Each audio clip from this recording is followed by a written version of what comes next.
Yes, it should be live now. Uh, refresh page so I can get the chat going.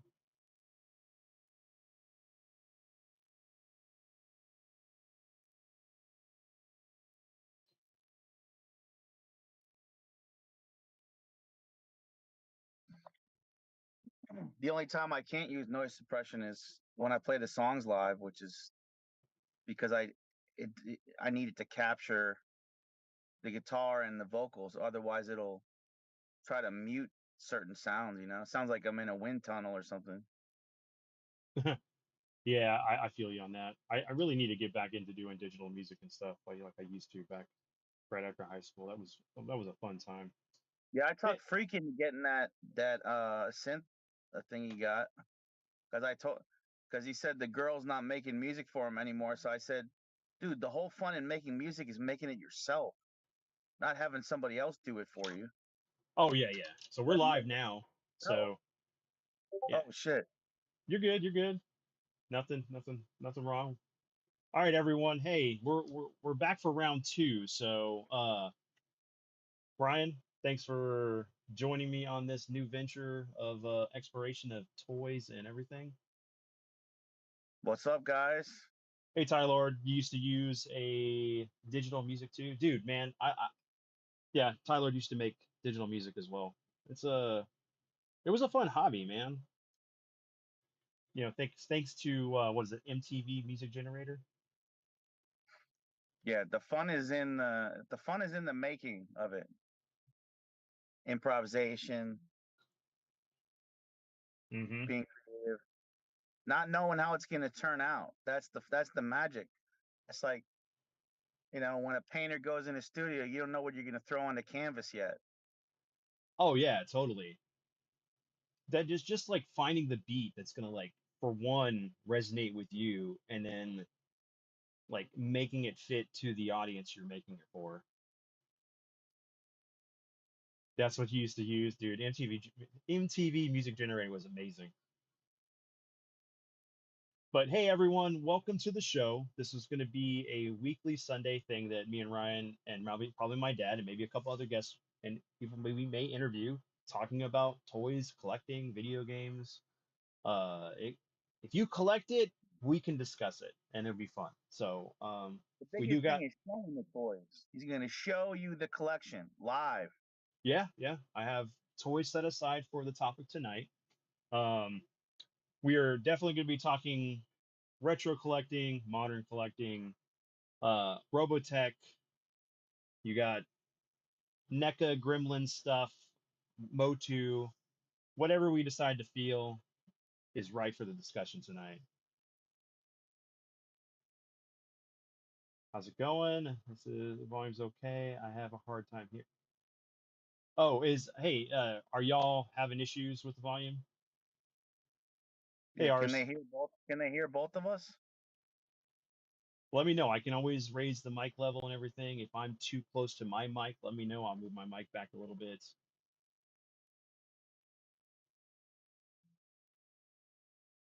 We'll get this perfectly figured out. But I think the only downside is the delay from going live to when they interact with us. I'm going to mute it. I'm going to mute my mic and listen back and see how it Yeah, sounds. Ryan's a little harder to hear. Okay, I can fix that. Let me go into Ryan's section.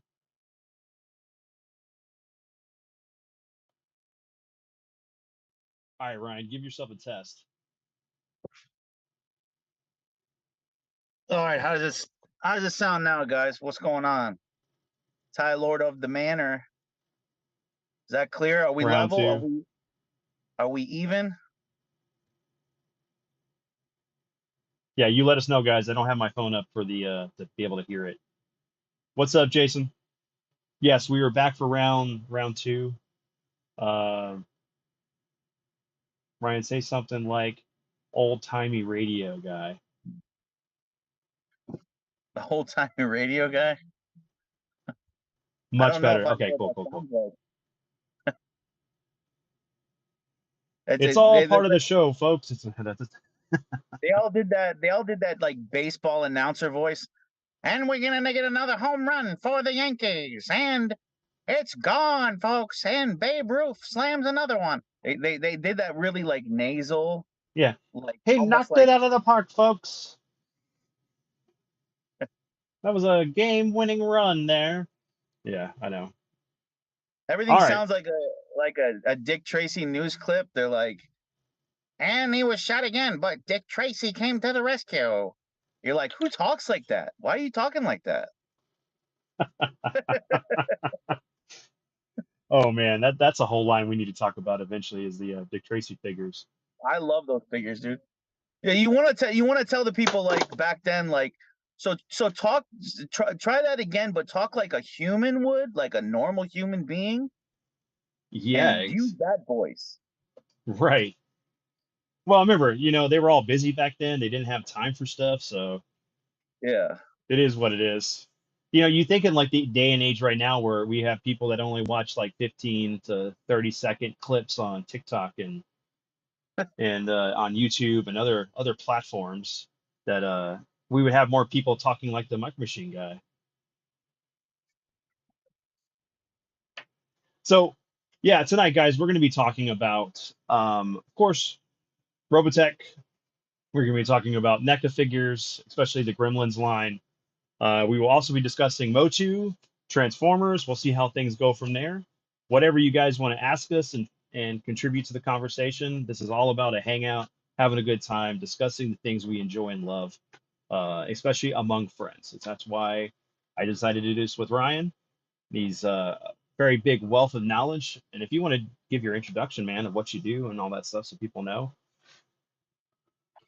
Yes. So my channel is very much a retro based archive of the 80s and 90s, all the games, the toys, a lot of movie references, and I go live every Tuesday night at 10 and intermix within the game streams a lot of 80s, 90s commercials and footage. Make you feel like you're in a time machine. And yeah, I'm dropping an retro toy short commercial daily every week, every weekday. So if you subscribe to me, that's a little bit of what you're going to get. It's a little teaser. Yeah. So, and for those who don't know who I am, of course, I do a weekly podcast. I talk about everything from pop culture, movies, toys, video games with my dad, my uncle, and one of my good friends. I invite a lot of friends on or people within the YouTube community so we can talk about particular subjects, nostalgia. We recently just did an episode talking about our review of Deadpool and Wolverine. Actually, this next Saturday, we'll be discussing Crisis on Infinite Earths Part 3. I do stream on Thursdays. I will be trying to stream maybe a little bit more sometime during the week. I want to do some other gaming. I definitely want to bring back the Tekken streams, but uh, I wanted to have something focused on like really kind of engaging with the community, with our friends, talking about things we enjoy. We will rant, we will show our passion. Um, there's a lot to cover. So even if there's things that we don't cover tonight, feel free to leave a comment in the description so that way we know what you guys want us to talk about for the future episodes. But we've kind of been talking about doing something like this for a while, and I figured, Sunday's open. It's always a perfect time to really kind of like just do something. And we got enough people Well, streaming video games. I felt this is a perfect time just to like just let's just hang out. Let's chat. Let's plus talk we were about. doing this anyways, Vince, because on the weekends we're always talking. We're always like, "What did you pick up this week? What figures?" And we're definitely paying the bills for Big Bad Toy Store. We're keeping that company healthy, and Hmm. this will be a good chance that you can show stuff you've gotten, recent pickups, and just stuff from your collection of new and old. So Yeah. Hey, Lo, welcome. And let's see. Tylord says, I feel like I'm back in middle school when I watch Ryan's channel. And then Thank you, Aris Tyler. says that he likes ice cream. He enjoys ice cream. And Mm. Lowe says hello. What's up, So, Lo? but where do we want to start the discussion, Ryan? Which toy line do you think would be perfectly to encapsulate right now that people in the I know Tyler's here, so I know he's a Motu fan. I know that Jason Great White North is a Robotech and Transformers fan. What's So some of the latest Motu figures you've gotten? so lately I've been collecting a lot of the you know, the crossover, the Yes. turtles of My favorite Grayskull. in that line so far is the Shredder.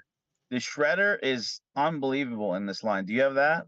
I do have him. Let me see if he's in the room with me. But yeah, that figure's really good. That's my favorite so far. Yeah, this one. There it is. Look at that, you guys. Yeah, this is awesome figure. I really like the Skeletor, the green one that they did for this for that like third wave, I think it was. Yeah.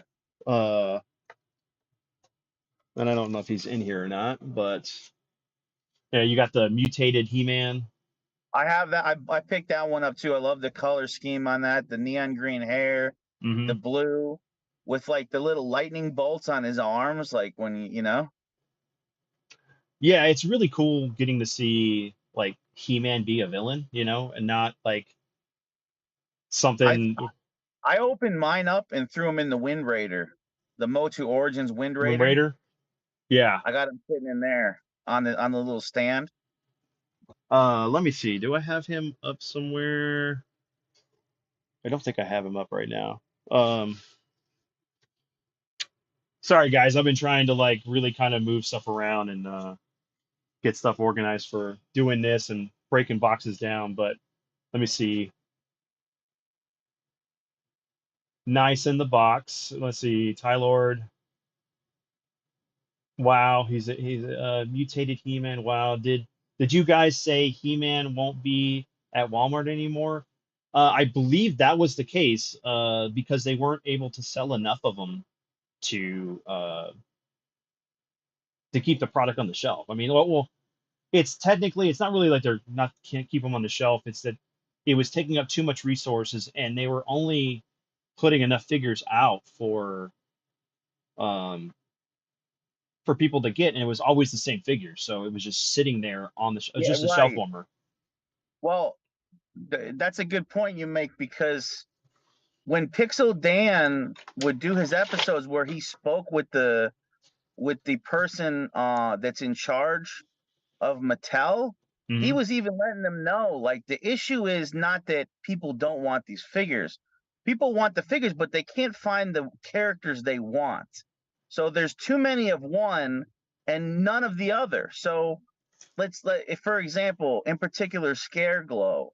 A lot of people really struggled to find Scare Glow in the stores, and they just saw 10 of another figure they don't want. And, as we both know, when you're in a store and you're looking around, you're hitting enough Walmarts or Hmm. Targets, you're going to give up at a certain point and you're just going to stop looking because we don't all have unlimited gas. Or Right. you're just going to buy it online and then the stores aren't going to reap the money from that if you're going to have to go to eBay. So, Or the third markets, toy stores and stuff. Well, secondary market. There's another aspect of it too. There's not enough. What happens is that toy aisles have been relegated to like a small space within these big box stores. It's not like Toys R Us back in the day or KB where it was a plethora of these toys we were looking for. And there was so many of them that you can go out and find what you're looking for because maybe one location is sold out of an item where other stuff, may have it. I remember like trying to look for April back in the day because she was one of the chase figures for the original Turtle line because boys don't want girl toys or girls in their toys. But the problem we face right now is where if a toy line sits on the shelf too long, a big box retailer is not going to go and have the next set of stuff ordered for it until that product moves. And then on top of that, not a lot of that stuff actually gets moved into clearance anymore. You may have that one store in some small town somewhere that actually moves their stuff into clearance, but what happens is it gets sold off to Ollie's or these other third-party sellers, um, and then you see them around the holidays, which makes it hard because then they didn't restock the product for people to get the next wave. So people either have to worry about hitting up a reseller or going to a specialty store to find these products because they're just not there. And it really kind of hurts the fun and the hunt of being a collector for this stuff. Absolutely. Catch up on chat here. Let's see. All I see is It Jitsu and Naked Stratos. aside from, I'm gonna, I've been in enough stores lately that I can tell you the only section, when it's stocked at least, that I'm satisfied with is when Target has the NECA section separately well stocked. Because you go in the toy aisle of Target or Walmart, the normal toy aisle, it is like either trying to find toilet paper during COVID or like a hurricane hit, Hmm. because it's just wiped out, man. And you'll go to like where the Playmates turtles are, there's like 3 hanging there, they're wiped out. Or you'll go to like where Motu Origins is, and they have like what we said, 6 of the same female, like, there's like maybe like 8 Tilas or something on there, you Hmm. know, and there's not the figure you're looking for if you wanted He-Man or even Skeletor. And then you'll go to, like, I'm looking at wrestling figures. There's like 8 of, like, that's why all those Ric Flairs ended up at Ollie's. And I love Ric Flair, but like, look, they didn't measure that right. When you end up with 100 Ric Flairs at Ollie's, woo! You know what I'm Well, saying? I mean, that's too many, baby. that when we That's go to not Ollie's and stuff, and you start seeing all of the Eternals figures, the let's see, the Star Wars figures that no one wants, but then you get the chance that some of the product that wasn't making it in the stores actually makes it in there, and you're like, yes, I got this figure I'm looking for, or Ross. Um, but like, so let me see. I do have the Final Fantasy Unlimited anime. Let me see. Wanted April. Lowe says the toy section is about 3 stands. Don't kids play with toys anymore? No, they don't. It's all handheld. And like Ari said, it's like only if the lack of consoles and handhelds made devices kids. I read that wrong. Handhelds may be smart devices kids these days. Yeah, I mean, toys aren't made for kids anymore. That's what I've said 100% of the time. Let me see. Tyler adds that well, my girls play toys. My girls play with toys, but I think most kids don't. You're right on well, that. Ty you know, so I've seen one of Tyler's videos where he's got his daughters and they're really excited to see his Motu figures. And he's telling them all about them. And they had like Battle Cat in there, and Panther with Hmm. the flocked purple fur. And they were, I could see from them they had the reaction we did as kids, and it does translate. And I think part of the problem is like these kids today are growing up with lame toy lines, and when they see what we had, they're like, oh, but this is actually cool. And if they had that to see in the right parent to introduce them to it, they could be the next toy collectors generation. Well, and a lot of it too has to do with the fact that we don't have cartoons being shown on regular television anymore. Everything's either through a streaming service or through a cable channel. And then it's just not great content sometimes. Some of it So is. Vince, so Vince, grab those Funimation accurate He-Man and Skeletors. that Okay. are hanging up right next to you. On my wall over here. Give me a Yeah. second. Without having to take stuff off my wall, give me a second. Oh, is that? I didn't know that was gonna be a pain. No, it's okay. I'll move I this thought they over were on here. like one of those little thumbtacks that they could just come right off. I do, but they're literally like I have my stuff kind of like where it's lined up, so it's a little bit less spacing to be able to do that. But Okay. so here you go.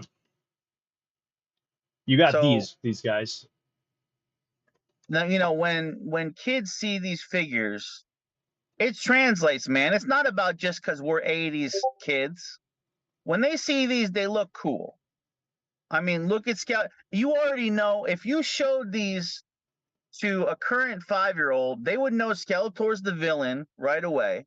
Mm-hmm. He looked menacing with his skull and his hood, and they would know He-Man is the hero. And this kind of stuff is going to translate. It's not generational that they're not going to get it. And just because kids are all about tablets these days, if the figure is cool, most of them are going to understand the appeal. It's not like just because tablets are hot, there's no chance for this. I think there is a chance for it. And you just look at like Toys That Made Us on Netflix, it blew up the market. And the market wasn't just adults. There's some younger kids that saw that and they're like, "Oh, these are cool figures. I'd like to collect some of these." It's not just us.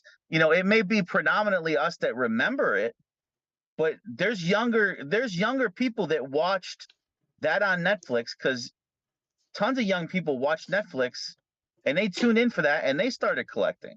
Mm-hmm. Well, there's another thing to this too, is a lot of toys are outpriced for parents to buy for their children. So, that was one good thing about like the He-Man figures. They were 10, 15 bucks, right? Right now. So that's not $20, not 25, not 35 or $60 for these figures. It's affordable for a parent who may be going through Walmart or Target and their kid wants a toy. And maybe the parent has nostalgia for this stuff. And it's like, man, I really want to get you playing this stuff and I want to show you the cartoon.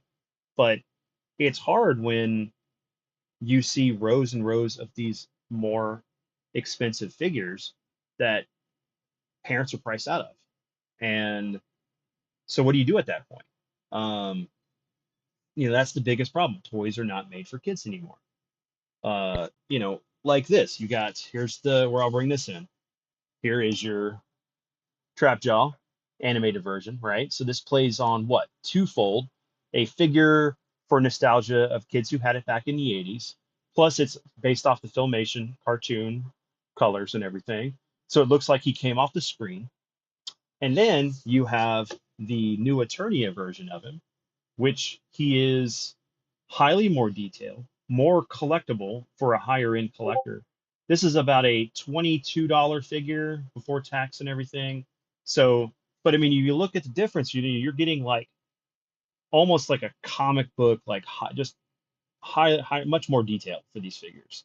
And, but they're two different collector styles. I mean, this could be for the kids versus or someone who's on a budget who collects these toys versus like someone who is a collector and wants something that's more in line with what their imagination of what these characters were in their heads. Same thing, you got Thunder Punch He-Man here, which is another one of the more recent ones I've gotten. On that same token, we were just talking about this Dude, that before I went. was I'm glad you mentioned Thunder Punch He-Man Hmm. because all those variations that we got extended interest in the line because when you have a toy line, you don't want just like take the Dick Tracy line, right? I mean that line so well, but you only got one of the Dick Tracy, right? You didn't get different variations of them, but you got so many different ones of He-Man in the Motu line that came out. The Thunder Punch. What was the one that had the caps in it that would go off? Was Oh, that? But that was another version. There was battle damage. yeah, the So Battle when you're Damage playing Man. with your figures, Hmm. there's the two or three that you can that swipe, and that he's got slashes in his chest from battling. You know, uh, that helps extend the line. You had there's some that even like I think Europe got more of than we did, like the laser Skeletor and He-Man. You remember Hmm. those? Yep, I do. Um, so I think they may have got more of those over there because I don't see them as that common. I know they're very expensive, even getting some of those loose, the originals. So I love that about Motu, that we got to have our favorite characters in so many versions, even Hordak, right? So as a villain side character, you got Hurricane Hordak, you got Yep. regular Hordak, so and they were smart because if you missed your chance to get the original release, you're going to get this other variation. Oh, that's still cool, and you can still get that figure. It's a different variation of it, and that's amazing.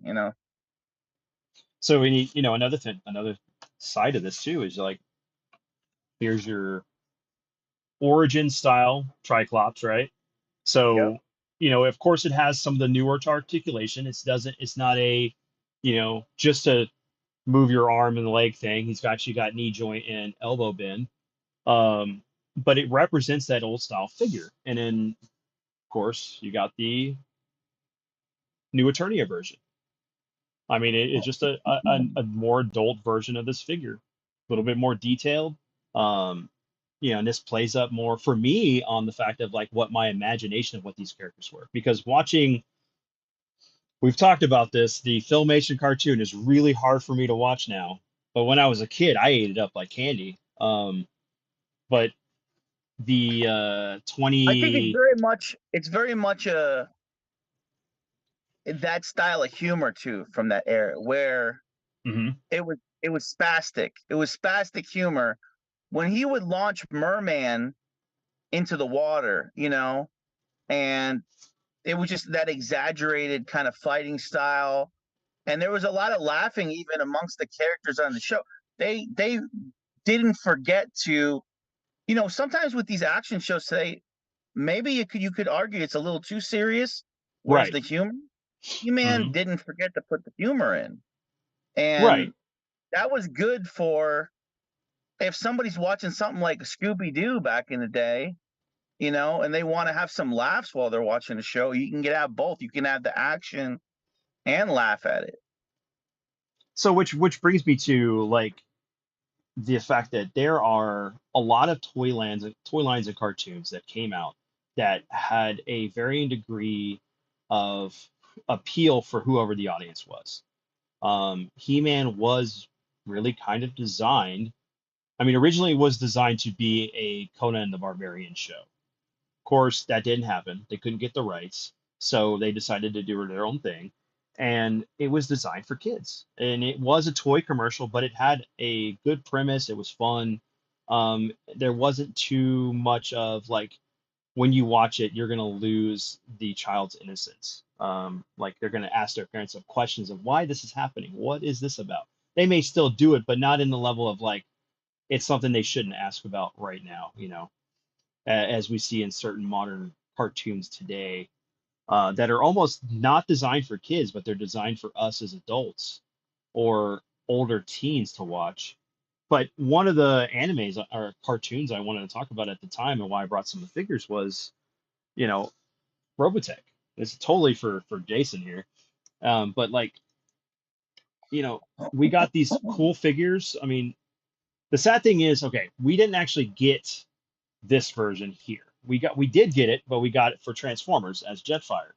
Um, but this version here, especially with the skull and crossbone, is from the Do You Remember Love figure. This is Hikaru Ichichu's, I think is how you say his name, which is Rick Hunter's uh, thing. But that story was very mature. You dealt with characters dying. You dealt with like interracial love at the time in the '80s with Claudia and Roy Fokker.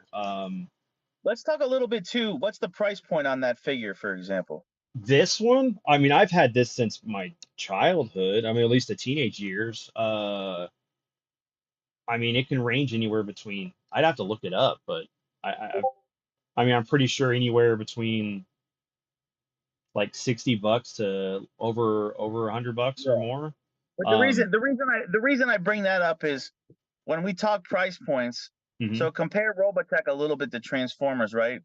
Yeah. They're smart with that, where they have varying lines, 3 or 4 different lines.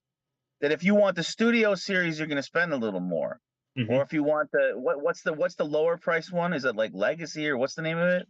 Okay, so right now for Transformers, you have Legacy, which is what is geared towards the G1 Armada original Transformers series collector, like more adult, maybe And what's someone the who's what are those prices on those approximately? dude, they if you're getting the deluxe, you're looking at $24. I remember going to Toys R Us and being able to buy the deluxe figures for like $15. And that's you're talking like Titan Returns, the Headmaster stuff that they did. There was a period of time in the Transformer stuff that was like really dedicated to covering different lines in this new storyline that they were doing at the time. Um, but and then you got your deluxe. You got your I'm gonna butcher this. There's your leader class, which is like your Optimus Prime, Ultra Magnus, Megatron, which are the bigger figures. Or like when they did the Jetfire figure. There's like three, and then you have your Titan size, which are the giant like Omega Supreme and Fort Max and all those Scorponok, and those range. You're looking at from a $25 price point all the way up to $200 if you're getting a Titan return.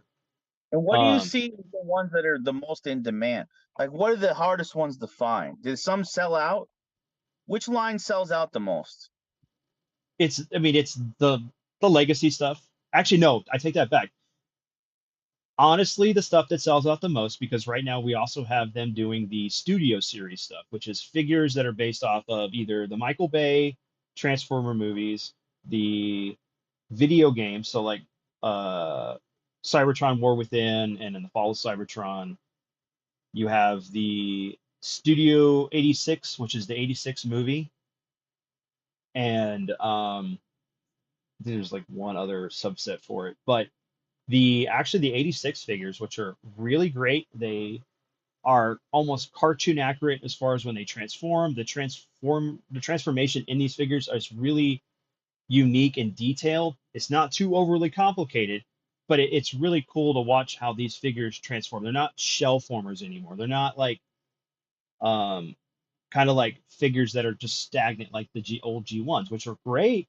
I have still a Yeah. bunch of G1 stuff, but it's like I love these more cartoon accurate figures. Like I can put them in these amazing dynamic poses. I mean, you think of Ironhide and Ratchet for G1. It's like he was when he would transform, he was just the chest.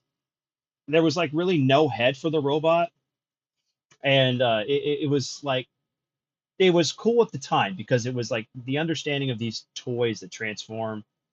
Um, they were Vince, already. there was a few I bought on eBay that Mhm.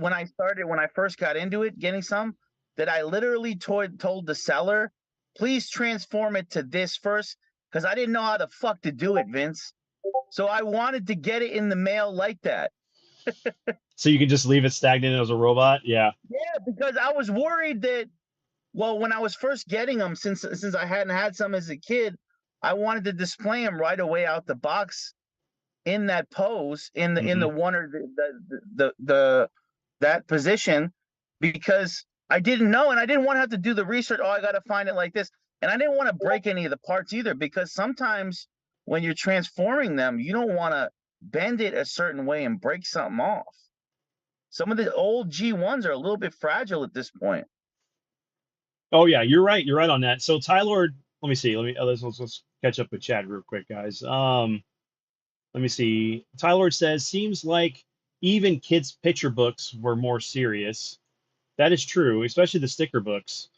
You had Arias mentioning Gundam 8th MS Team, which is a great anime. And it's really good because Bandai is doing these 6-inch figures for different Gundams or some of the other mobile suits from the series, and they're really nice, and they're not a too bad of a price point. I mean, $24 isn't too bad for if you're just collecting that toy line to get some really good Gundam figures that you can pose in really good articulated stances and everything. Is great. Ty Lord brings up Robotech and Japanese stuff seems more serious than Filmation and Hanna-Barbera. You're right on that. There's a perspective in America where cartoons, comic books, toys for a long time were viewed as childish things. They're not childish, but child things. They're not meant for the average day worker to go and buy these things. It was looked down upon. It was very frowned upon. Most of us who went through school dealt with people friggin' bullying us for what we enjoyed. Um, Let me see. So you can see the evolution from cartoons where like we had Jason the Real Warriors, you had Ghostbusters, Transformers, GI Joe. There was certain Thundercats, Voltron, certain animations that were done that had these ongoing, continuing stories. What's up, zombie? So it's You know what I like that NECA did for the hmm, market, and McFarlane too before them, um, is for almost the non-action figure collector guy, those are display pieces for, say, somebody that's more of a gamer, but they want to have some movie memorabilia mhm, on display, or to have, they may not even be an action figure guy. They bring in another segment of the population.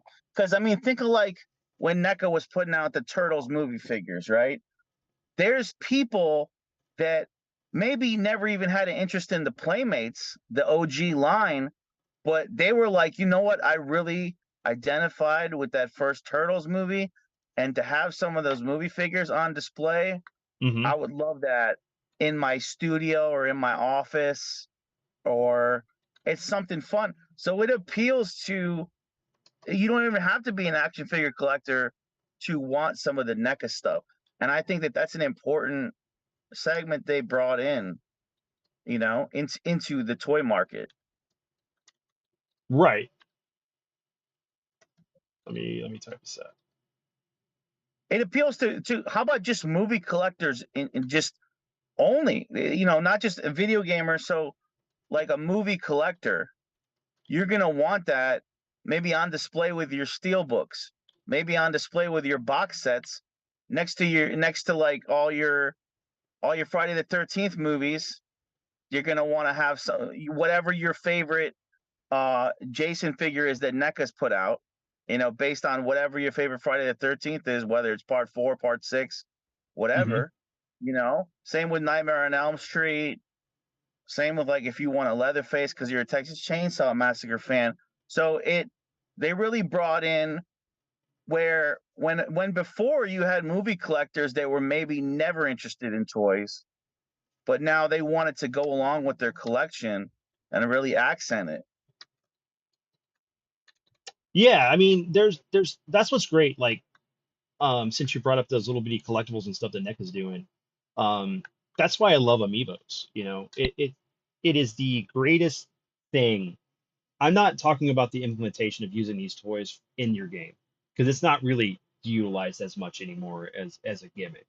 But Yeah. it's so cool to be able to have like a Terry Bogard little statue figure that I have that I can just sit on my shelf or on my wall. I got Simon and Richter. I got Cloud from Advent Children, Sephiroth, Mega Man, Sora from Kingdom Hearts. I'm just looking at some of mine over here on the shelf on my wall.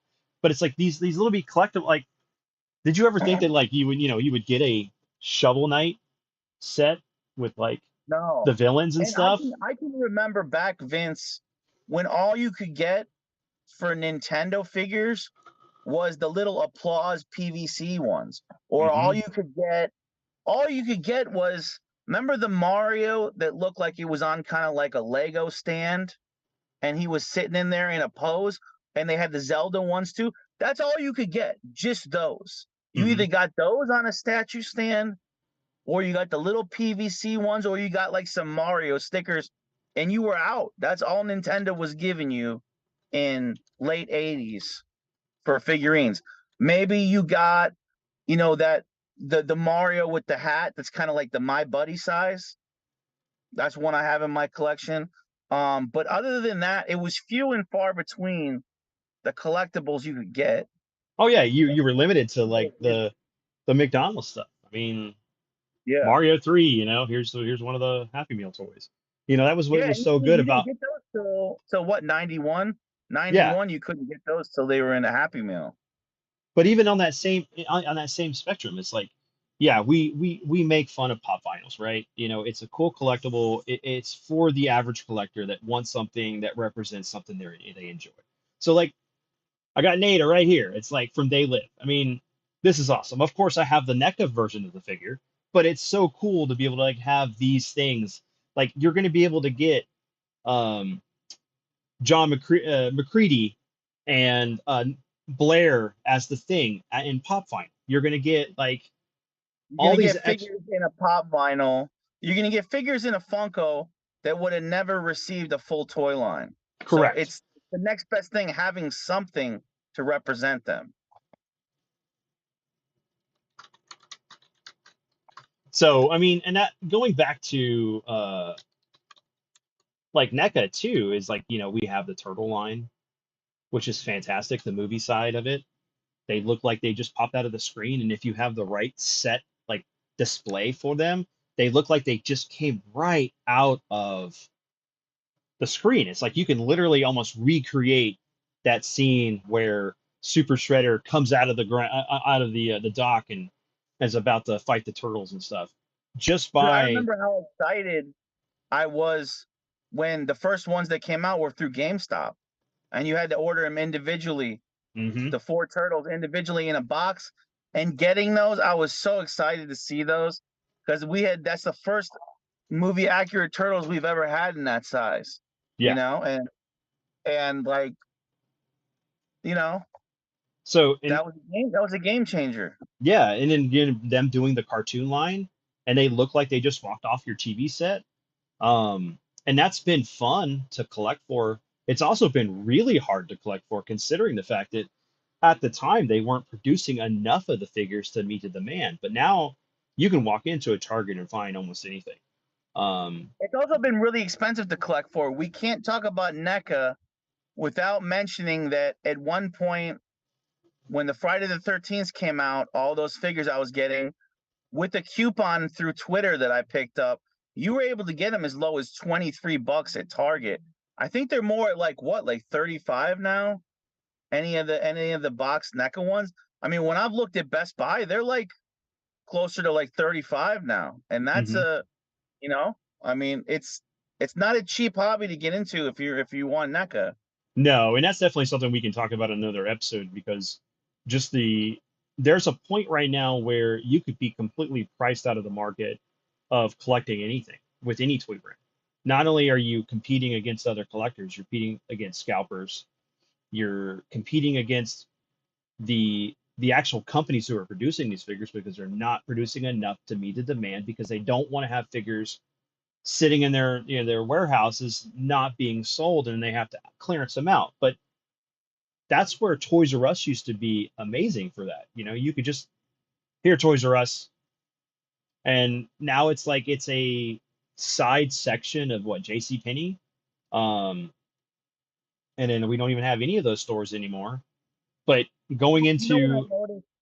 You know what I yeah, noticed NECA's offering on the cheaper end? Like if you can't maybe get the NECA figure for 35, they got the Toon Terrors. Remember? So oh you're yeah, seeing the Toon Terrors, and those are more like 15.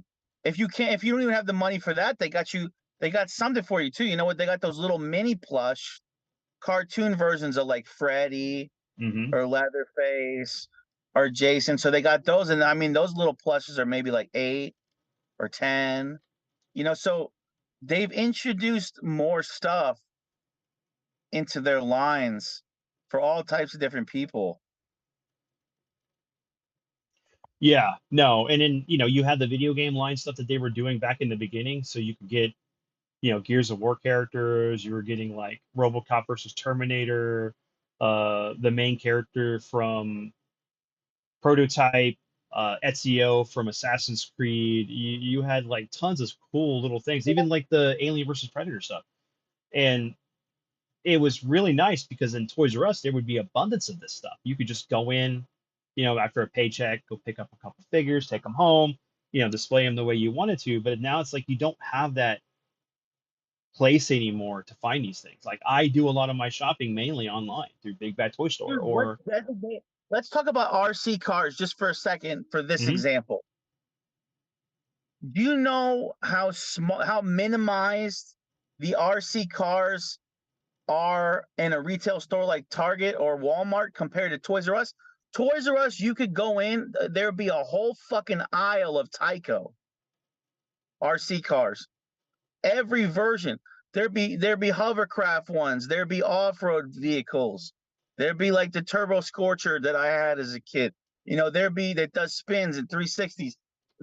They would have one for any type of vehicle you could even think of. They'd have boats you could put on your pool and race a little RC boat. So now that without a Toys R Us, like you're saying, it's so minimized to just one little spot that's maybe 15 inches of a spot of like three vehicles you get to choose from, and that's it. That's the kind of difference in retail space that there is now. Well, and it's sad though because like you can go into Walmart and there's literally a section for still RC cars that is still bigger than like the regular toy aisle, and it's crazy. Like um you you see more like Lego sections than you You get do a ton the of actual Legos. thing. You're right. There's a Yeah, ton of Legos. There's and a there's ton nothing of wrong with board that. games. There's a ton of board games still. Yeah, no, there's nothing wrong with that, but it's like certain things are expanded the inventory on, and certain things are really small. The Hmm. inventory. Well, and just to go back to NECA, just to show like some off for people to see is like you know NECA's been able to do certain things with toys that for properties that we enjoyed as kids or growing up that we never thought that we would be able to have a version of. And like the bat, the Gremlin bat, like this is freaking awesome. It even comes with a stand. I actually just took it out of the box and stuff because I wanted to showcase it off. But There's a rumor. Is that how COVID started though? The Gremlin bat. We yeah, can't someone ate a Gremlin bat. deny No, that. that's what it was. They found the gargoyle statue, right? That he was on the building. They took it out and they actually broke it and they're like, hey man, there's meat inside like Castlevania. And we're like, yeah, let's check this out. And then that's how the story went, right? I hear the key to you can the cure for if you get COVID from the Gremlin bat is you got to make out with Phoebe Cates. So let me get in that line to do that. Let me get the cure from Phoebe. So which version of Phoebe are we talking about? Are we talking about from Fast Times at Ridgemont High, Gremlins, or how she is now? What. Hey, let's go all in just on Fast Times era. You know, Yeah. But she comes I out the pool to save us from COVID. Comes right out mhm. the pool. So I would love to see like what the audience is like collecting right now. What are y'all thoughts on, what we were discussing? Is there a vintage, are you more of a vintage collector or are you kind of in the middle or you're completely modern? Because, it's And if you're watching this after the fact, tell them in the comments what you got. yeah.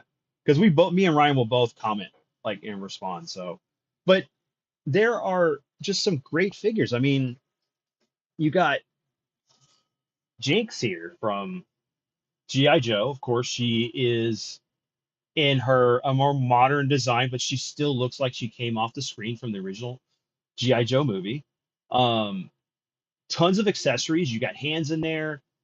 You can even recreate certain scenes. So she's got the bandana when she fights Falcon. Or actually, no, I'm sorry. She fights not Falcon. She fights Beachhead. Don't take away my credit for or GI Joe here. I have too much useless knowledge in my head. But another thing too is like there's this Do they stuff. make Vince? Do they make Phoebe Cates in a beachhead version? Oh, I'm pretty sure there's customizer out there that can 3D print it for you. can we get that in a literal version? I'm sorry, I had to. So, and I'm talking about, so we're talking about this whole thing about how a collector is either vintage, modern, or in the middle. This figure here that I got towards, I think, towards the end of April. I think that was when I got it. Um, this is a kind of a figure that bridges the gap between vintage and modern because it takes a vintage figure, redesigns it, and changes certain things so it's more articulated. You can get more dynamic poses with the figure. It removes some of the problems with vintage figures with like stickers and things, and that is the missing link Optimus Prime here. It's got everything that came in the original one that we got in the back in the day. There's styrofoam insert in here, which is really really cool. Um, Comes with everything that you would have gotten. The only difference is like Roller is he is gray instead of the blue that we know.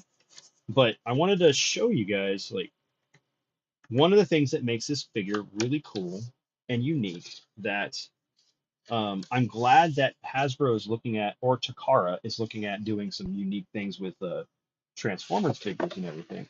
And I apologize for the screeching of the styrofoam. I know some people can't stand that sound.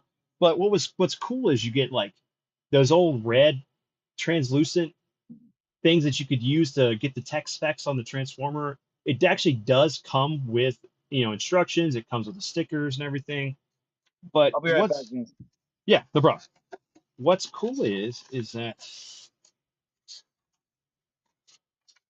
let me get him out of the box. Come on, man. Let's go, Prime. Get out of here.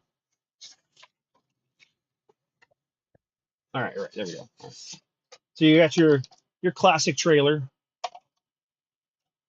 what everybody remembers, those that collected Transformers and everything. But what's really, really cool about this figure is the Optimus Prime. Okay. So back in the day, you had a lot of stickers on this figure, that there was a lot of wear and stuff. But transforming him, like we used to back in the day,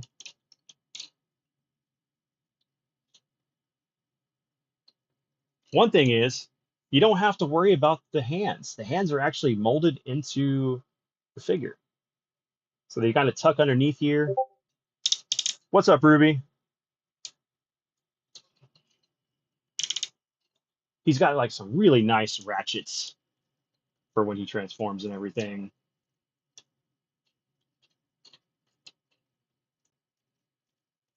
But so you got some nice, like you can open up the fingers.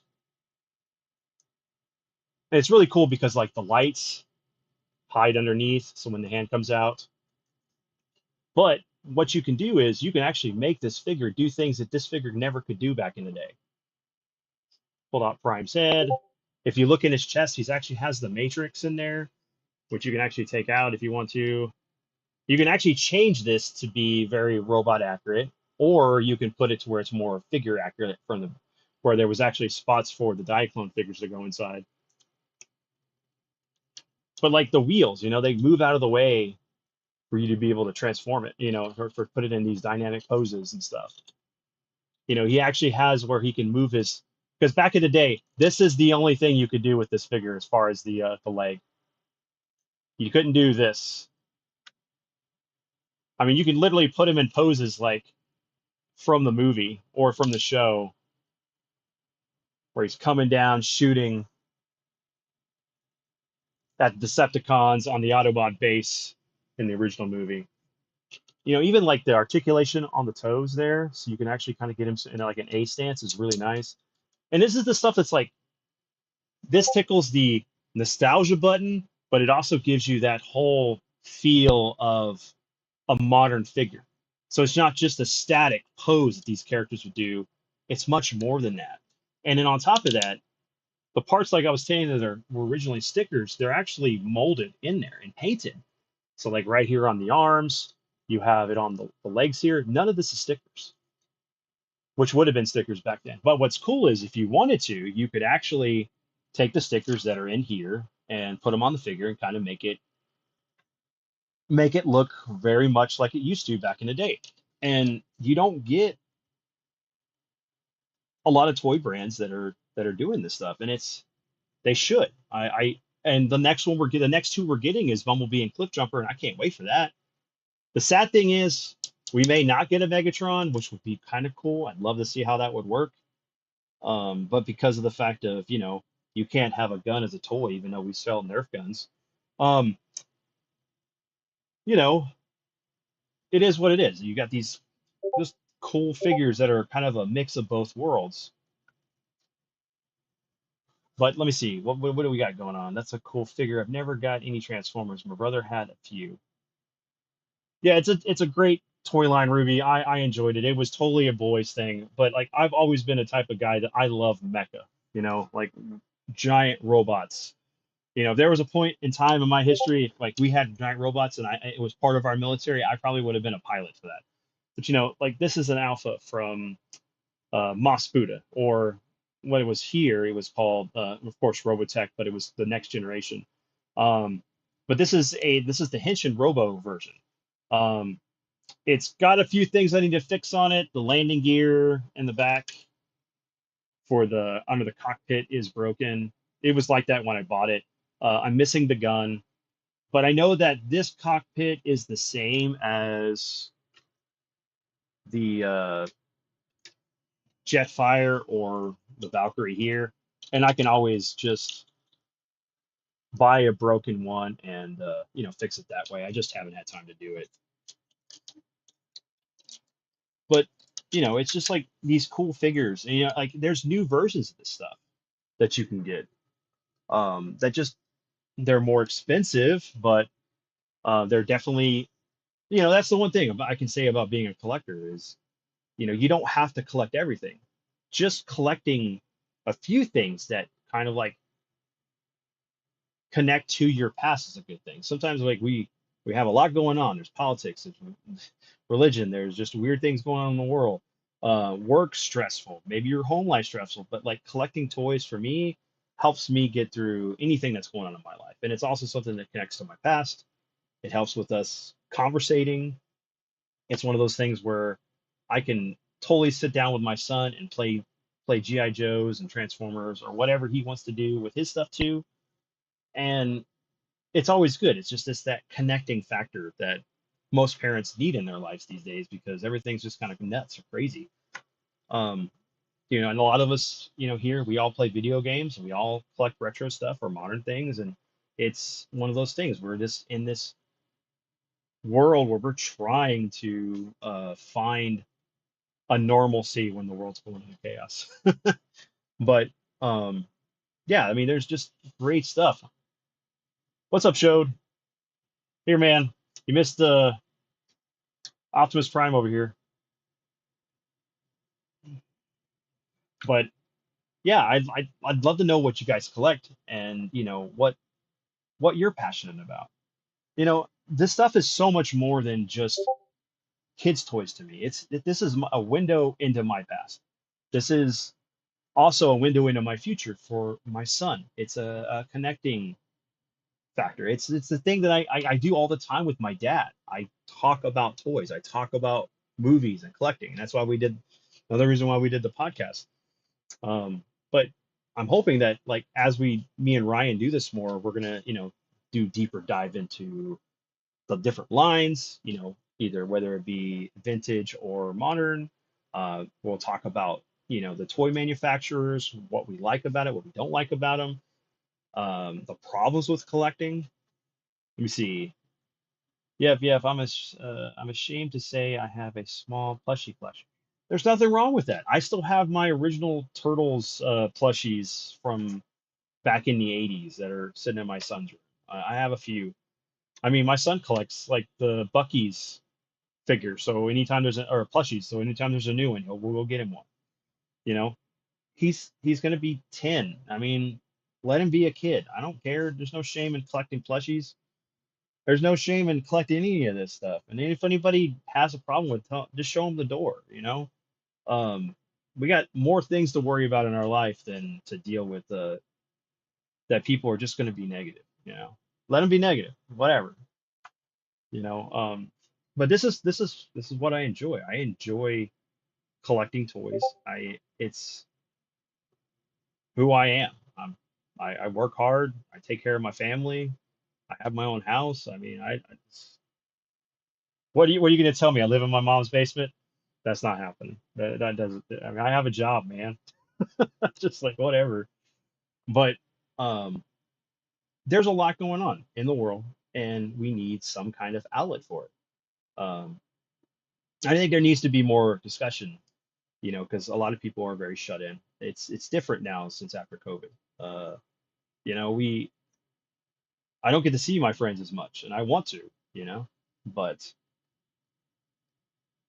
it's it is what it is.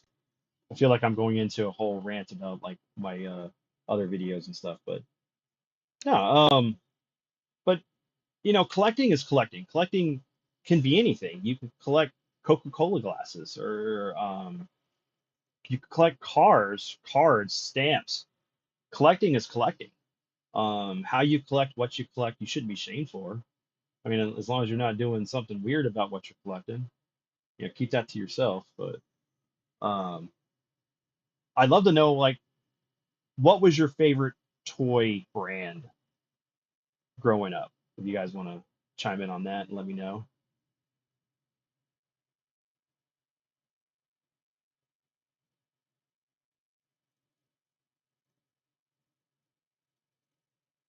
Waiting on Ryan to get back too.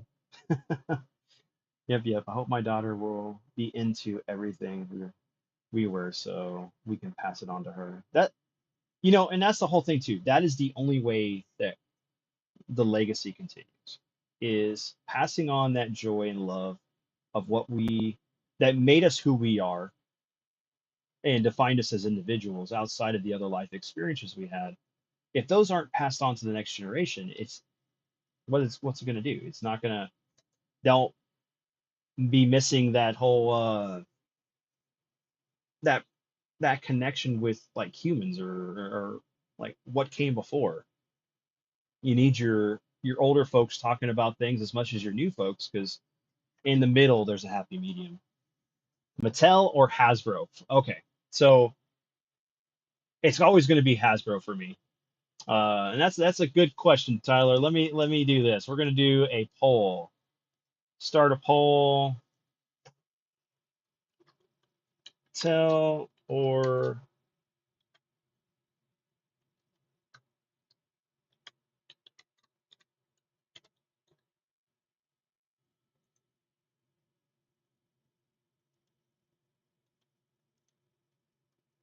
love playing with GI Joes. Hell yeah, man! I'm a GI Joe fan. Been a GI Joe fan from day one, at least from the Real American Hero line.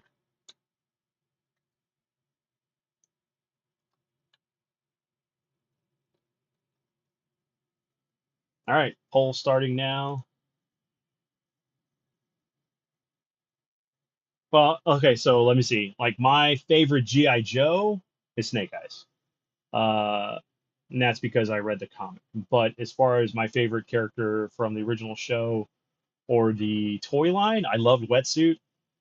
And then from the show, let me see, probably Shipwreck. I love quoting like uh I used to love quoting him anyway. Roadblock. I always loved the like his character and everything. Love to see Bandai Saint Seiya at the shop. See, that's one I know of. I'd have never gotten into it. My favorite toy brand was anything that made toys that I liked from movies or shows. I watched growing up. I didn't watch if I recall, I saw more Hasbro growing up. Yeah, well, yeah, you got Transformers, GI Joe. You had oh come on,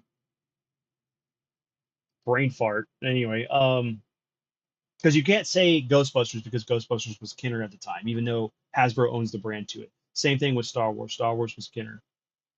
Um,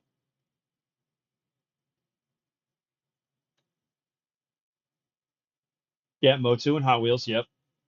hmm I also used to collect whatever the current Star Wars figures from that. Yep, the Power of the Force 2 stuff.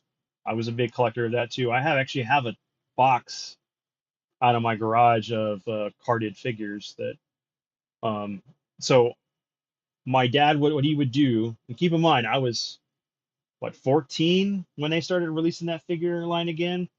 Um my dad would buy two of everything. So one for me, one for him to keep closed. And I ended up giving my collection to my cousins, and then my dad ended up giving me my the closed ones he had. And then eventually, it's all about the I don't even have any over here. The Black Series stuff. But that, I mean, you had light up sounds, lights and sounds. You had that whole wave, or that whole line was amazing, which Ryan can talk about with the Power of the Force 2 stuff. I think Power of the Force 2 is underrated.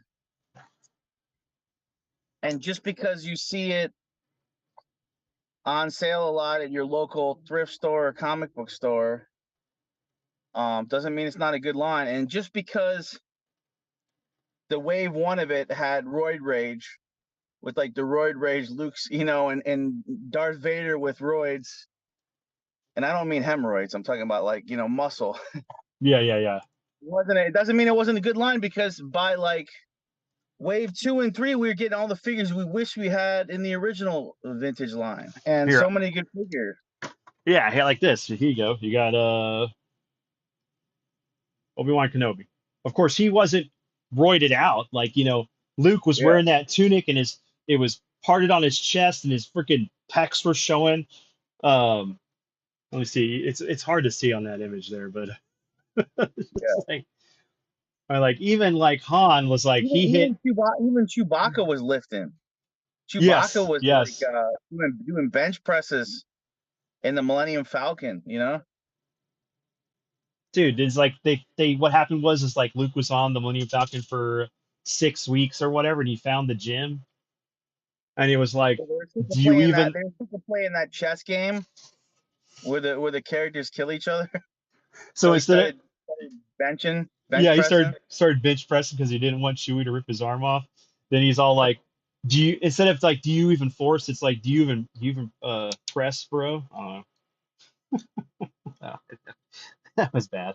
Um, but yeah, You even no, got, this. like the later release. You got the Vader with his helmet off, hmm you know, which was I a mean, cool figure. you got even like a lot of the alien figures that we're not even seeing with the Black Series right now, Yeah. which is stupid because like that was one of the things we loved about collecting Star Wars toys back then was the aliens, the people that filled out the set of your imagination as you were playing down with your figures, or you had your friends over and you were playing with them. Um, you can't even do that. Like, oh, we're gonna make 20 Darth Vaders. We're gonna make all these other characters from the recent Star Wars films that we don't enjoy. I mean, I love Mandalorian, but there's still like I think 4 or 5 different versions of him for Mando. Yeah. Um, And then of course you got them making like tons of Rose Tico, which she was a shelf warmer because no one enjoyed her as a character because she was poorly written. You had same thing with Hodo, which was oh, come on, what was her name? Laura Dern's character, She was a weak character. What's up, Dyer? We're talking about the Power of the Force 2 line and what's wrong with the kind of the Black Series figures right now. how they're not marketing or making the figures that people actually want. It's such a missed opportunity for them not to make a lot of the alien characters that we enjoyed when we collect these toys back then. I mean, it would be like, okay, we're gonna just take GI Joe and we're gonna make just Cobra Commander, Destro, and the Baroness, and then we're gonna make 15 GI Joe characters for them to fight.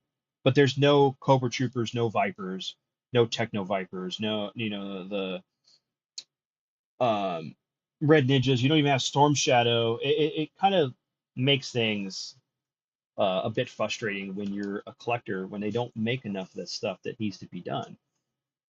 Especially, hey Colin, like McFarlane's doing it right now with the DC figures. You know the ones that I think aren't moving for McFarlane are his Kenner Superpowers line. Those are just, dude, those are not moving on the show. I see them. No, Not yeah, even the Batman version is selling on that. Even the Batman's just sitting there. well, and that's one of those things where you can kind of have a toy brand that markets to a certain set of like or subset of consumers that may not actually be uh correct for like the market of today, right? There you really can't watch superpowers anymore unless you have it digitally or it's not in syndication, it's not on a TV show or channel anymore. So Yeah. you're it's like how do you market a brand, right? But you're not marketing it with the things that would get you new consumers into it, right? Because at that point you're only marketing to the consumers you've had since the 80s that enjoy this stuff. So like GI Joe, there is no cartoon right now. The the movie that Snake Eyes movie was horrible. You're not going to get enough people to like want to be a part of this brand when there's nothing there for them to relate to, except for middle-aged old guys like us. Um, you know, superpowers. There's no DC animated. Well, we just got the Batman Cape Crusader on Amazon, which is I didn't like the first episode. We're supposed to be doing a review on it. I need to sit down and finish watching all of it. But it's Bruce Timm coming in to do a new version of a Batman animated series and kind of changing it up enough to be different from the original animated series. So right now would be the perfect time for these superpower figures and stuff like that, but there's nothing relatable to kids who see this stuff. And in the market for the people that actually enjoyed that cartoon back then and had maybe had some of the toys, isn't they're the only collectors for it. It's one thing with McFarlane doing and I get it, it's a cheaper price point figure for kids to grab that may like Superman, Batman, the generic heroes from the DC universe, but can't afford the higher end, you know, DC universe figures that they've been doing, like Batman and all those. Let me see. Super Zom- 7. Super 7, was it who was the one that's like they almost look like the Marvel Secret Wars figures in like the size of like the Super 7 mini ones, like the small. so You the see those? And they have like the comic book card art. I think that's still Hasbro because Okay. right now I know that Hasbro and Super 7 have licensed they're going to be doing the O-ring figures, the new version O-ring figures of the GI Joes. And they're going to start doing like vehicles and all this other stuff, probably some play sets. And hopefully the price point is good that kids can get into this, but they need to have a cartoon to tie into it. Um, the but Super 7 also has like all the DC ones that they're doing and other film stuff. But then Super 7, of course, has their own line, which are more expensive. You have They're anywhere between 50 to 60 to $75 just for a figure. Uh, like I think even the Toxic Avenger figures are expensive. You got them doing their own turtle version figures, which are based off the original toy line. And then they got the Thundercat stuff, which looks amazing. But it's at a point where it's like, who is this marketed to? It's not in the shelves for people to buy as a casual consumer. It's really only designed for a collector. And they're high-end figures. They look amazing. But for what I could pay for one of those figures, I could buy two of the classified figures, and they're just as good. But of course, Super 7 has the stranglehold on like Thundercats or like the Simpsons figures they were doing. Let me see. Checking out chat. Master of West Mansion, the zombie said. Showed Warrior. Let's see. Hold on. Let's add zombie. I have two of the movie Maniac figures. The two I only wanted those know me, know who they are. Who they are. McFarlane Toys, best toy maker today.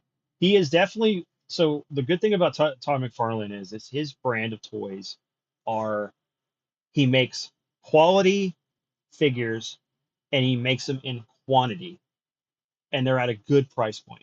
So if you wanted to collect McFarlane stuff, it's not going to break the bank, and you have a higher chance of finding what you're looking for than any other toy brand at the moment. Even with Hasbro re-releasing the vintage Ghostbuster figures, some of the vehicles, the Ecto One and stuff. Those are really good. They're at a good price point that parents who buy stuff for their kids for nostalgia reason, it's perfect for, but can be hit or miss. I have a Freddy one, but the rest of Crow and Species 2 figure. My two are Ash and dude, Dyer, that's awesome. I have both those figures. You have the one from what is it? Evil Dead 1 and 2, right? Or did you get the one from uh Ash versus the Evil Dead?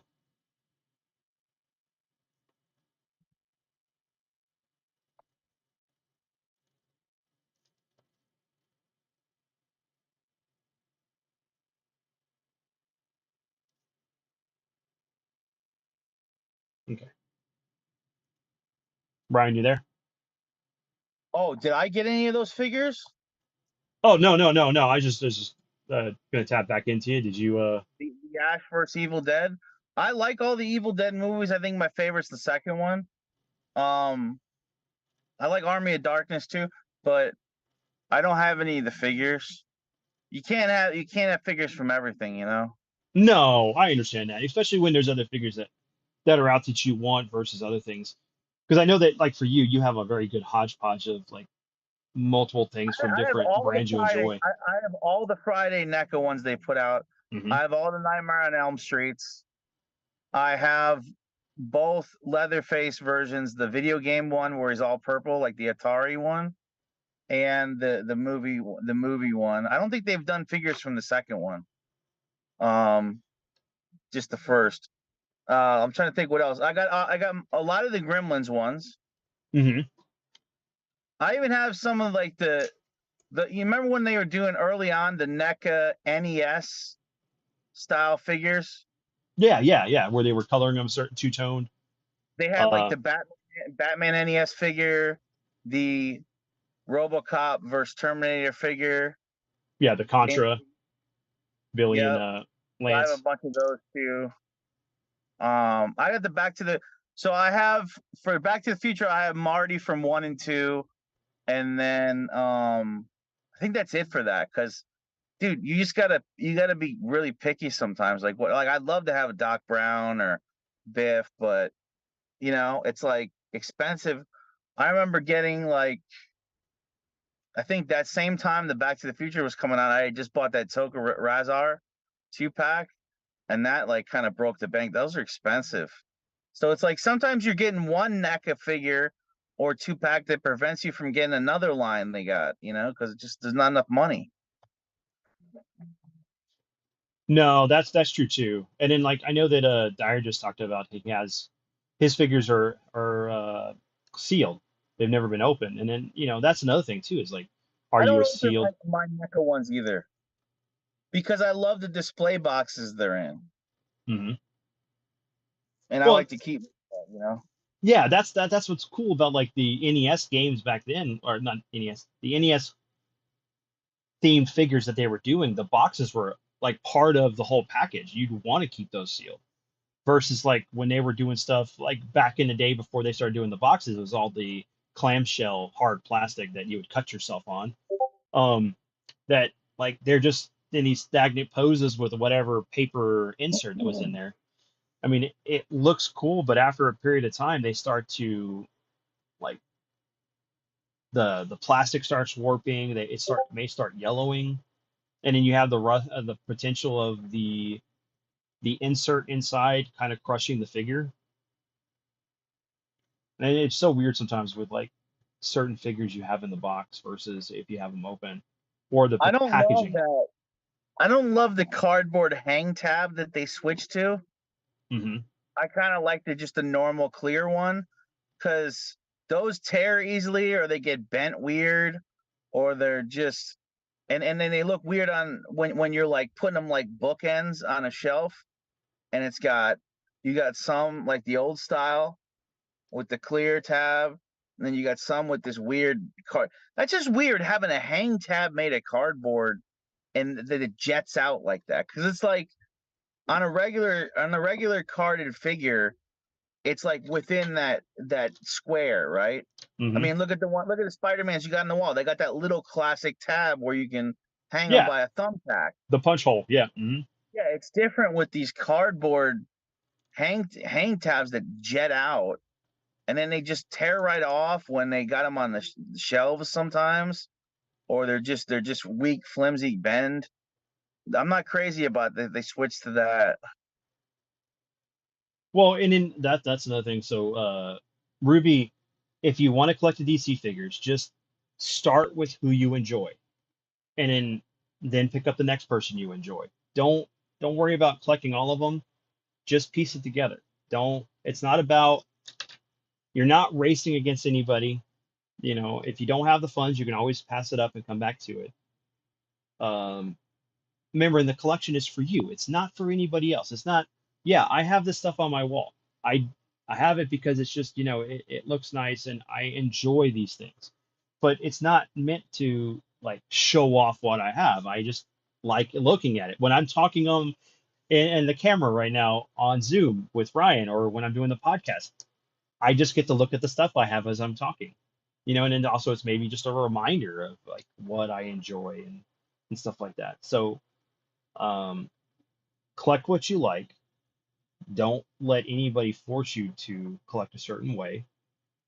And if you want to open your figures, you want to display them in a shadow box or in a glass case or just have them sitting on a shelf somewhere or pegging them on the wall like the Spider-Man's over here.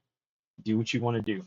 Don't let anybody change how and why you collect anything you collect. Agreed.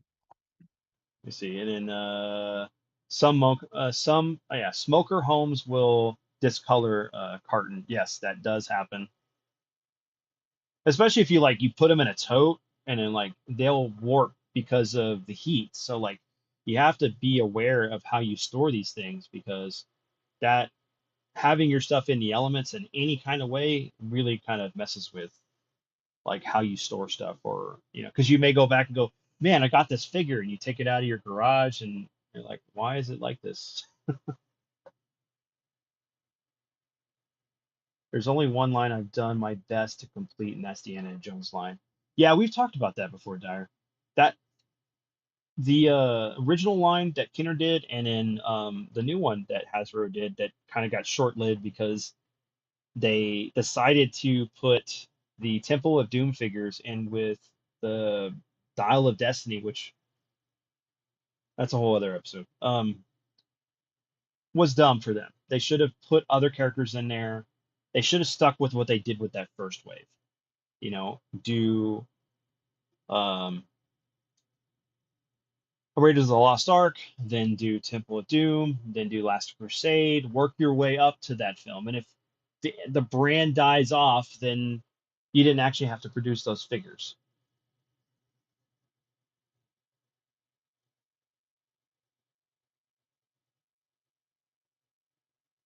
But yeah, Ryan. So like for you, man, like collector process, like what do you look for when you're collecting toys?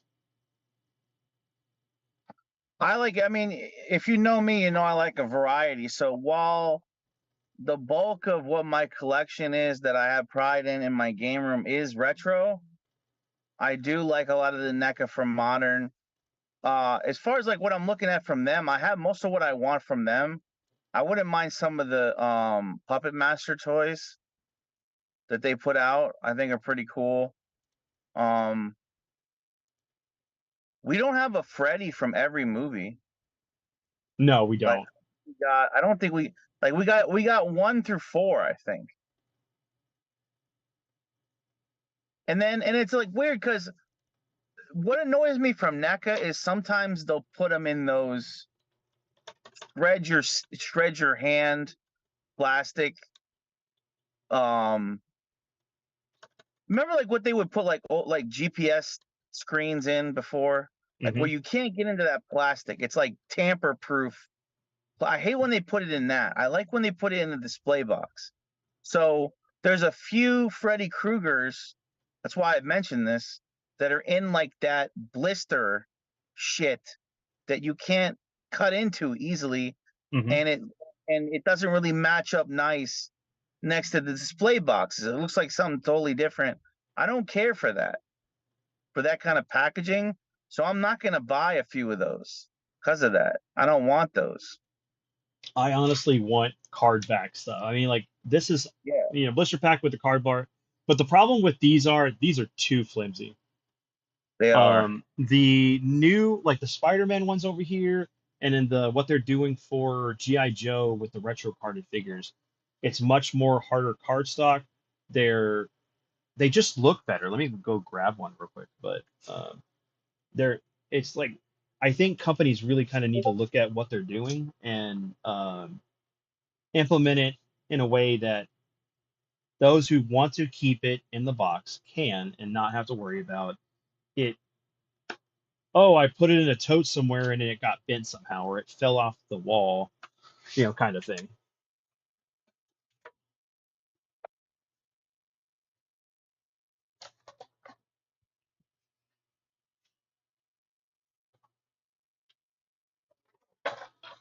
But I wish so we're talking. What I wish is there was more cool play sets. It's a good sign we're getting the Technodrome reissue. hmm We still need that fucking Thundercats layer in an affordable price range, not $600 from Super 7 that's the size of somebody's garage. I don't know. I don't know who I told you I didn't know then who the demographic of who wants that. Like plastic surgeons who collect toys with that kind of money. I don't know who has $600 for a playset. I don't. hmm I don't want to spend that kind of money on a playset. And it's like if they know anything, if Super 7 understands anything about a toy collector, they know we don't have space left because oh we yeah, have yeah, too yeah. much We don't. shit. We don't. So we don't have space for that Thundercats layer, even if we could afford one in that size. So Well, give us the standard size one, so it has to do a lot with the fact that the you scale of the it it figure. it is a scale. It is definitely also the fact that we have people that run these companies that think that maybe they don't have the fact that there is a variety collector versus a series collector. Like they only collect Motu, right? So, or Thundercats. They're only collecting the Thundercats from Super 7. So I can see those collectors being the ones that are going to spend $600 for that particular playset. But I think Mattel does it right with the fact that, well, They do it right and then they don't. You know, we got Snake Mountain, we got Grayskull, and they're in the store. You can find them. They're not too expensive, and they work for the Origin figures. But with GI Joe, of course, the only playsets we're getting are not even really playsets. It's just vehicles, and it's through the crowdfunding side of it with HasLab, which can be fine, but you run the risk that it may not hit its goal, and then the product never gets produced. Um, and then there's also missed opportunities of them not going in and taking the possibility of maybe taking out some of the things that are in this that made the HasLab special, so that way there's a consumer version of it that can be released in stores. So like two something or whatever it was for the his tank, um, had lights and sounds. It had like it was just all this electronics. You could take that figure, put it down to its that vehicle, put it down to its bare bones, and release a consumer friendly version. It doesn't take away from the higher end version, but it allows people that maybe want to spend $100 or more for, or maybe at a certain price point for a his tank or the Dragonfly or the Rattler that's coming out that doesn't have all the bells and whistles, and they can get it. But it's really hard for that kind of thing with the way the market is in the collector space. And like I said, toys, we've said this many times, toys are not for kids anymore. They're made for adult collectors. And after they make their money, they don't care what happens to the product, which sucks, because it's like I'm willing and you're willing to give them money to pay for a maybe downgraded version of it that I can still represent what I wanted in the collection, and they would get the money instead of me having to pay 3 times the value of what the product was just because I missed out on the crowdfunding, which is something we'll definitely get into in a deeper dive for another episode. And let me see. And so Dyer's talking about there was one line I've done my best to complete, and that's Indiana Jones. And he asked about if I was talking about the larger figures or the Kenner style retro collection. And then Colin had mentioned there were the packages that had that silver dog bone tag sticker. Yeah, that's that. Yeah, the hook that sticks on the back, that if it's hot outside or hot in the warehouse where these figures are stored, they're gonna, like, the adhesive's gonna come off, and then the figure can't sit on a peg or hang on a peg. Okay, I used to have. And then Dyer said he used to have the entire original line for the '82 as a kid. I passed on the LJN Temple. I'm sorry. Yeah, LJN Temple figure from '84. Didn't get any other. Didn't get any from the Crystal Skull line. I did get the entire Kenner Retro 3 3/4 line that came out from last year, which I remember they did that. And then Ruby mentioned the best place to buy toys and figures, like probably Walmart. Yes, Target, Walmart. Check Ollie's if you have one in your state. Check Ross. If you really want to be able to like keep up with what's going on, Amazon's a good place to find figures.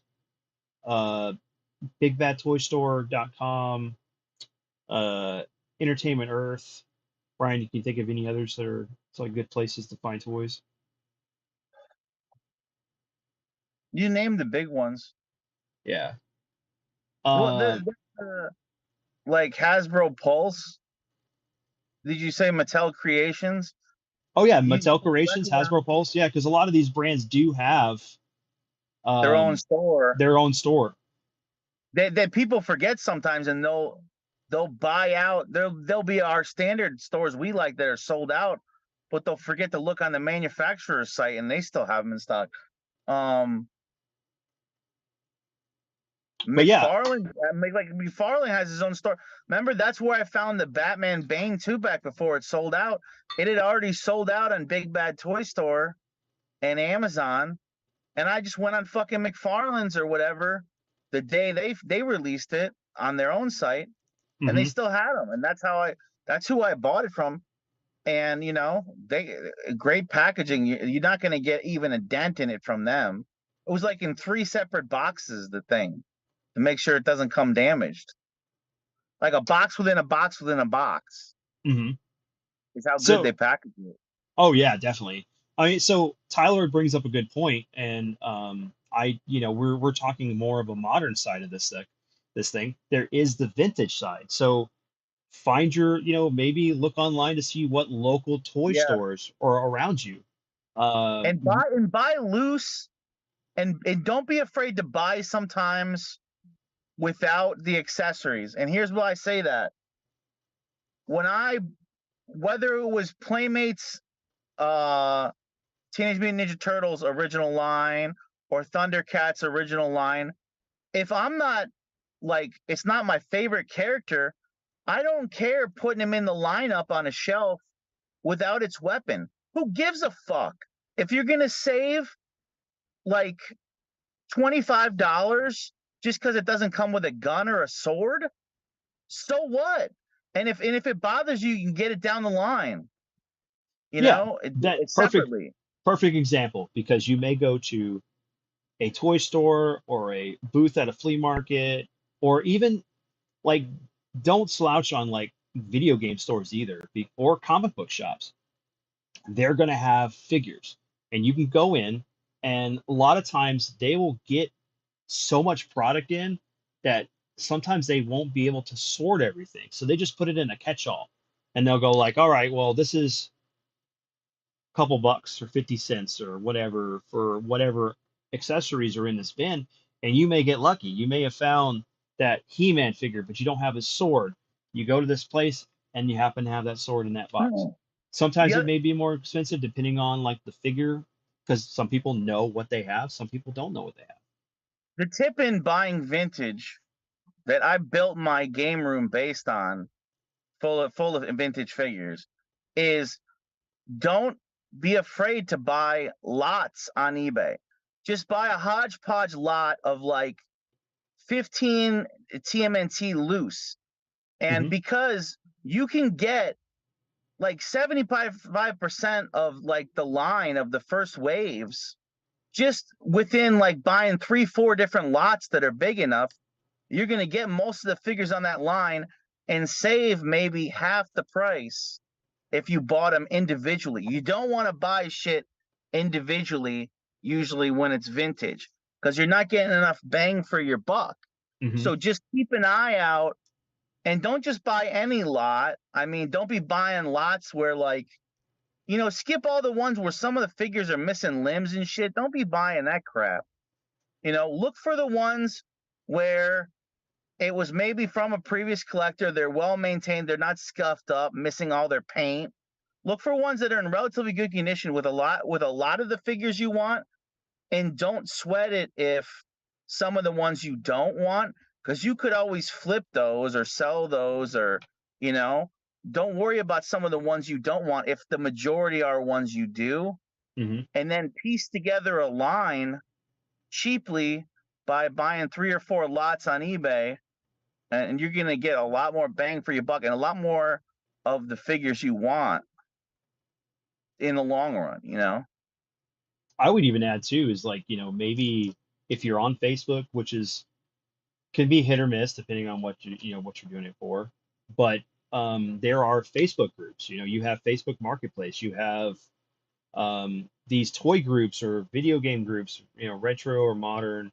Some of them are dedicated to the Real American Hero line for GI Joe, or it's a hodgepodge of all of GI Joe, or it can be just like it's collecting is the hobby, and you can make friends there. You can be able to come across things. You can make trades with people, and that even in Discord, there's stuff that like me and Ryan see all the time, and it's like, oh hey, I found this, and we posted it in both of our stuff, and it's uh, Instagram, follow mm-hmm, a lot of toy collectors on Instagram, because they always seem to they'll take like a picture of a bunch of their doubles and lay them all out on the floor and be like, guys, claim whatever you want. I'm clearing out some stuff, because a lot of collectors will do like what I just said. They'll buy lots off people, and the stuff they don't want or need, they're going to sell it off, and it may end up in there once or twice a month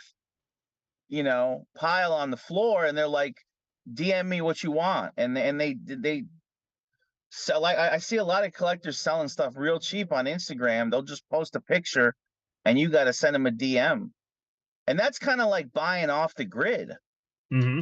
because that's like not there's not a lot of views on that always, like eBay. You know, if you catch it in time and you're following an Instagram account. Well, I was gonna, two things. Let me comment on what Dyer said. He said a small batch of vintage Star Wars figures literally walked through his door one day. You need to let me know what you got, man. That's pretty cool. I'd love to hear about that. Unless you did a video. If you did, I want to check that out. And then Ruby said, "Thanks, guys, for the tips. I'll talk to her hubby. She'll talk to her hubby about it." Yeah, I mean, there there are a lot of avenues that you can go through to get things that you enjoy. Oh, so thanks, brother, for hanging out with us, man. I hope you have a good night. Later showed. Um, but yeah, like sometimes like you may think that you're never going to get something and you end up happening to stumble across it just randomly by someone you knew. I don't know how many times I've talked to people or just watched videos of like somebody go, yeah, I was at work and my buddy found out that I played video games or I collected toys, and he just goes and dropped off this box of stuff, and he goes, man, I know you would enjoy this, take it, blah blah blah. And it's like that's that whole thing. You show what you enjoy, you may get rewarded for it. You're not looking to get handouts like that, but it's like it's one of those cool moments when like the universe just aligns and you're like, oh, sweet, cool, I'll take this off your hands. Or you happen to know somebody that wants to sell some stuff and they're not willing to like go through the process of pricing everything, and they get you with a good deal. Um, so it's always good to make connections, and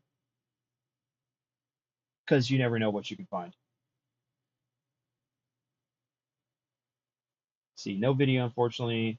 There was around 16 of them, all ranging from beat up to nearly pristine, all loose, no accessories, but the price was right, free. I love that. But yeah, so Brian, you got anything else, man? I think we've been going for, I have no clue, maybe a little over an hour now. Yeah, we're Um, we're almost at 2 hours, so. yeah, as far as what I tell people, uh, just yeah, buy like what is really don't buy like on impulse. Buy like I use my heart, like with what I want to get. I ask myself like what do I really what are the lines or franchises or movie based figures or toy based or TV show based figures that really connect with me or I have memories attached to, and I buy with my heart based on that. And it's like I try to usually, so that you don't always blow your whole wallet. I Hmm. try to say I try to strip it down, almost like process of elimination, right? Like say you got a maybe pile when you go in a convention, right? You're stacking a maybe pile. Well, you don't buy everything in that maybe pile. That's why it's a maybe pile. So do that like when you're looking on a website. Like, maybe open on your browser like 5 different tabs of the figures you may be interested in, and then just buy 2 of them. Be like, I like all these figures. I have to have these two. You know, do it like that. By process of elimination, now you got a hobby where it's a little more affordable. Because we'd all, it's like when you got an appetite, when you're really hungry, you want to eat more than you need to, but maybe just strip it down to what you really all you need to eat instead of too much stuff, right? You know, maybe so it's like the same thing with toys. Like you don't need to have all 6 of those figures in that line. Get the 2 that are your favorites. And that's another thing I've built my collection on over time. And then when you look at your collection too years later, you're like, man, these are really essentials that I've acquired. I don't have a lot of filler shit in here because when you buy like that, if you're buying more than the figures you have to have, you're gonna end up looking at your collection in a couple years and be like, some of this stuff I'm not really attached to anymore Hmm. because it wasn't the essential items you bought. You bought all the items you were looking at that day. So Yeah, I mean that's definitely something to look at because you know a lot of these things do hold their value, and I mean depending if you keep them in the box or open them, and as long as they're complete, depending on the brand or whatever it is, you can always resell it. That's I have friends that have constantly collected, resell their collection, because they had something going on, and then they start recollecting again. That's part of the fun sometimes, is just like purging your stuff to so if one, let go of it, and then do what you need to do, and then get back on the bandwagon, because then you might find love for other things that you weren't able to collect because you can't collect everything, and don't try to collect everything. If you want to stick to a particular brand, go for that. Like if you just want to do the classified line, it can be difficult, but you could do it. There's also like, you know, um, dude, like Marvel Legends, mhm, you know how many people like Marvel Legends are amazing figures, right? But I just buy the ones I have to have because they will get you hooked on, the Build-A-Figures. So you got people buying 80% of the figures they don't even want because they want the Build-A-Figure. That sucks. I'm not going to get hooked. I'm not going down that rabbit hole. I'm just going to buy, like, when there's a Wolverine I want, or they had a Gambit that I had to pick up. The ones that really spoke to me, the new Deadpool ones, I want the Deadpool and the Wolverine. mhm. Both of us, we have those pre-ordered. Yep, It's like, we do. but I'm not going to worry about if there's a Build-A-Figure leg in one of them because I don't want it. You know why? Because I'm not going to buy 6 figures I don't want to form it, to Yeah, form that Build-A-Figure. and They're not going to get me on that shit. the other good thing about that though is that you can either piece it together, or if you do end up buying all the figures, you can just sell the ones you don't want and keep the build a figure parts, and then in a way you kind of made the cost of what you wanted to do for this one build a figure, you made it cheaper on you, because there's somebody out there that's going to want either that figure that is may not something you're sought after for, or there's guys out there that love customizing things, and they'll take any character they can that that they can use as parts for whatever they're going to make. And in Ruby, I can message you later about what figure brand or which, because she's talking about that she wants to collect the Final Fantasy 7 and 10 figures.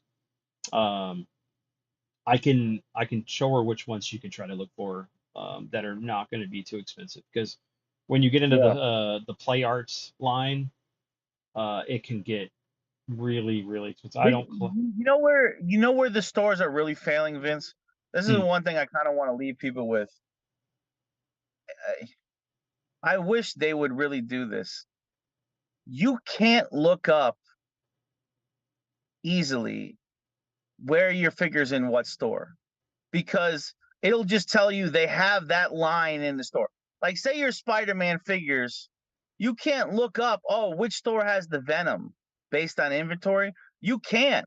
The best you're going to get is like, they have some Spider-Man figures in there. You don't know which, and you can't contact an employee in there because they got other shit they got to do. And I understand that they can't be fielding calls for that bullshit. But mhm. the manufacturer could build a database and very easily, because you know how I know they could do that, Vince? Because like when I look up an external hard drive, I know how many they have in stock in the stupid store because I was just Yes, doing it earlier. So I'm yes. thinking to myself, well, why can't we do this for toys? Like that Spider-Man line there, we should be able to just look up the SKU and see how many are in the store. If you can do it for a fucking external hard drive, you can do it for a toy. So get on that, toy lines. They do, they need to. I mean, that's definitely something for another episode. But so Colin added this too. He said, for me, it's like getting music gear. I have to narrow down what I want versus what I need. If I get every guitar pedal from a specific brand, I'd have a shitload of pedals I'd never use. toy collecting is the same concept, but what you need is to sell. I mean, it's basically get rid of the urge to have all the goodies. I get that. Because, dude, if we could track these figures down, you know how much gas we would save? And with the gas we save, we could buy more of their fucking figures. So they'd make more money. It pisses me off, Vince. it does. I know, dude. Hey, look, there's moments I'm like, why am I collecting this line because I can't get it? But then I make a rant video and somebody's like, why are you complaining? It's like, because I enjoy this thing. I want to enjoy these things. I shouldn't have to Yeah, they're leaving money on the table, man, making it feed this the difficult. They're beasts. leaving money on the table. Yeah, they are. They definitely are. Yep. Please message me when you get a chance for the Final Fantasy toys. I will definitely do that, Ruby. Dyer says, I mainly pick and choose myself, which I understand. And that's part of the whole thing. What I love about collecting and I love about seeing other people's collection is not the overabundance of what they have, but the process they go through to get it. The what they collect, because there's a story behind all this stuff over here. It's not just like, oh, it's Spider-Man, it's the hip thing to collect. It's like this is stuff I enjoy. This represents me. And that's how you should collect. You should buy things that represent you and be passionate about it. You're gonna make friends, you're gonna make enemies, you're going to uh you're gonna find things, you're gonna lose things. You may completely lose interest in the hobby, but then you may have that one friend who's like, dude, who gets you hyped about this stuff. There may be something you see that makes you hyped about it. And if you can't get it, don't let it eat you up inside. Um, but speak your passion, speak your mind, be vocal about what you enjoy and Yeah. why you enjoy this stuff. Um, because we're all in the same boat. And if we work together, we can have everything we want, mostly. Yeah. But I don't want to say any more. I want to make sure we save enough for next time, for the next weeks to oh come.